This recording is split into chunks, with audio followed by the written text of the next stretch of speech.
السلام عليكم ورحمة الله وبركاته. ازيكم عاملين ايه؟ يا رب تكونوا بخير. صلوا على النبي كتير وحطوا اللايك الجميل للفيديو عشان الفيديو ده مهم جدا لكل ست بيت فينا.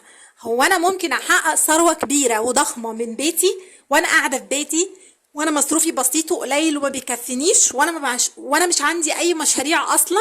احب اقولك ان الاجابه ايوه، انت تقدري تعملي كل ده بخطوات بسيطه قوي قوي قوي. انت مش هتكوني مدركه ان انت ممكن يطلع منك الكلام ده كله. اقدر اعمل ده كله؟ معقول؟ ايوه انت قدها وقدود وتقدري. النهارده هقولك ازاي تعملي ثروه كبيره من بيتك، ومش بس كده وانت ما بتشتغليش ومصروفك بسيط. هقولك على خطوات مهمه جدا جدا هتوصلك لاول سلمه لتحقيق ثروه كبيره من الصفر. تعالوا نقول بسم الله ونصلي على الرسول كتير وحطوا اللايك الجميل وتابعوا الفيديو ده من اوله لاخره، لانه كل كلمه فيه مهمه جدا جدا جدا هتفيدك كست بيت نفسك تعملي قرشين حلوين كده يفيدوكي للزمن اللي احنا عايشين فيه ده.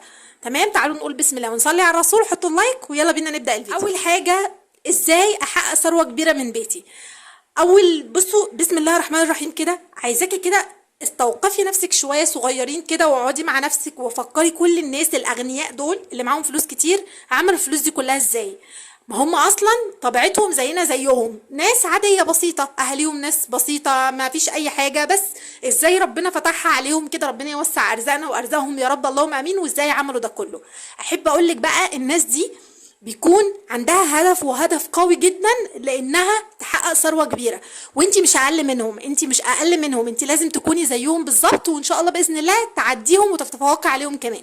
طيب اول حاجه كده عشان احقق ثروه كبيره لازم يكون عندي هدف كبير عشان اعمل له. يعني مثلا انا نفسي يبقى عندي مشروع كبير، المشروع ده يدخل لي فلوس، يخليني اجهز عيالي، اعلم ولادي، اعمل حاجه كبيره. انا نفسي فيها اشتري شقه، انا نفسي في بيت، في فيلا، في عربيه، اي حاجه زي كل طموحنا كستات. تمام، طيب حطينا الهدف، ايه الخطوه اللي بعد كده بقى؟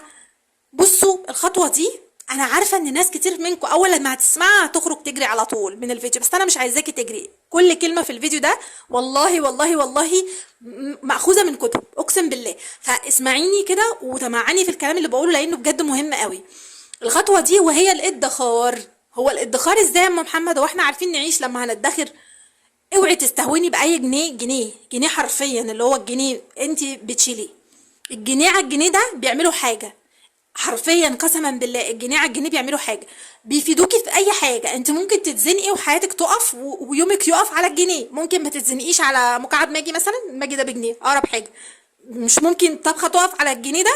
انا ممكن ما اعرفش اطبخ عشان معيش جنيه اجيب مكعب ماجي، صح؟ انا عندي كل حاجه بس ما عنديش ماجي، يبقى الجنيه بينفع ولا لا؟ بينفع. وطبعا جنيه على جنيه على جنيه بيعمل مبلغ كبير. تمام، وعايزه اقول لك كمان ان كل الناس الاغنياء اللي معاهم فلوس كتير وعندهم ثروات ما كانوش بيستهتروا بالجنيه، بالعكس ده كانوا بيعاملوه معامله الشخص. يعني الجنيه عندهم بعيل زي ما بيقولوا او بحد كبير.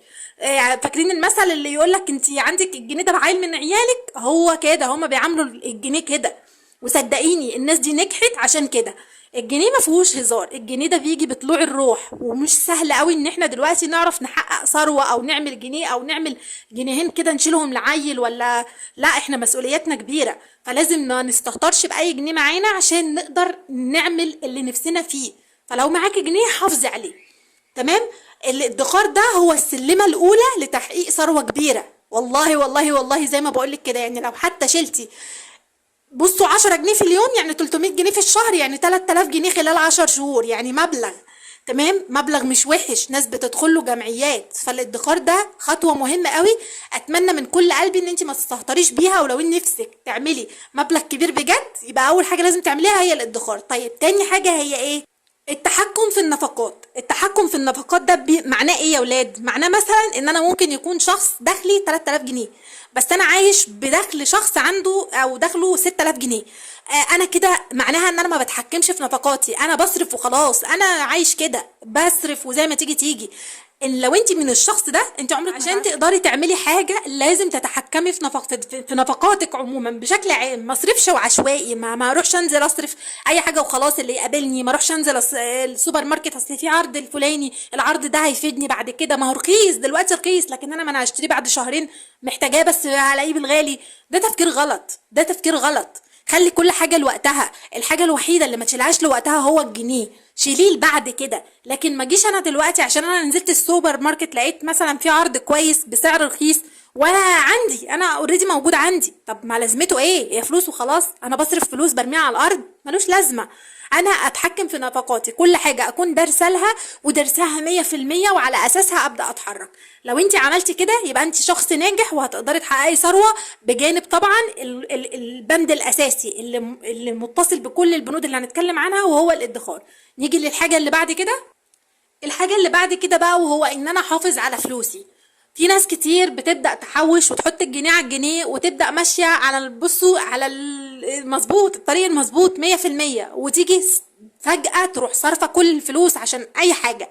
طب وليه؟ ما هو انت كده حضرتك، طالما انت من الناس اللي بتمد ايديها على الفلوس، يبقى انت عمرك ما هتعرفي تشيلي جنيه. حتى لو شلتي واستمريتي وشلتي بدل الشهر 100 300 شهر و300 سنه وجيتي صرفتي الفلوس، انت كده برضو مش هتعرفي تعملي حاجه. فلازم عشان تقدري توفري فلوس وتقدري تعملي ثروه، ان انت تحافظي على فلوسك وما تصرفيهاش. يعني تكوني حذره كده على كل جنيه ممكن تصرفيه، ولازم اصرفه في المكان المناسب. حافظي على كل جنيه معاكي. اعتبري راس المال ده عيل من ولادك. ينفع مثلا تهملي في عيل من ولادك؟ لا ما ينفعش، صح؟ فاعتبريه كده. نفس الكلام، عامل الجنيه زي ما قلنا في الخطوه الاولى معامله الطفل، هو زيه زي عيل من عيالي، لازم احافظ عليه ولازم استثمره صح عشان اقدر اجيب جنيه تاني زيه. تمام؟ ودي خطوه مهمه جدا. نيجي لاخر بند معانا، وهو ازاي تشغلي فلوسك.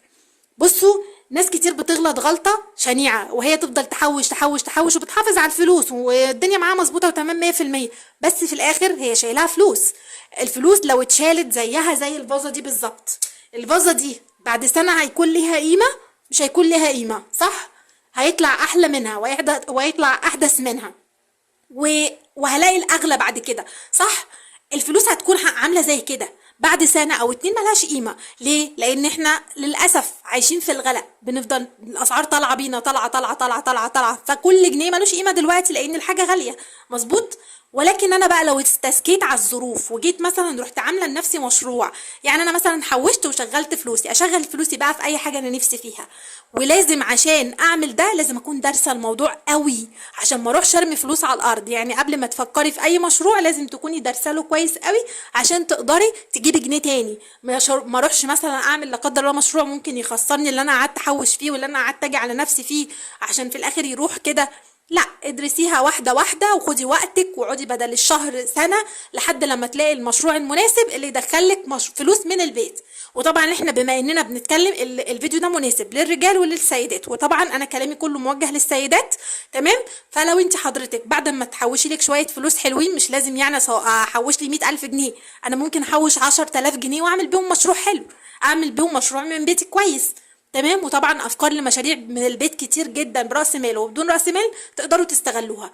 انت وشطارتك اقعدي وفكري وشوفي ايه اللي السوق محتاجه، وايه اللي انت كست بتكوني محتاجاه. فكري بقى بصي، بما انك هتخاطبي السيدات ففكري الست دي بتفكر في ايه، انا بفكر في ايه، بس الست دي اكيد بتفكر زيي. فهمتي الفكره؟ اقعدي كده وفكري، وان شاء الله باذن الله توصلي لحل كويس قوي. بتمنى الفيديو يكون عجبكم، لو عجبكم لايك والاشتراك في القناه وصلوا على النبي كتير. اشوفكم الفيديو الجاي، واستنوا مني فيديوهات قويه. والسلام عليكم ورحمه الله وبركاته.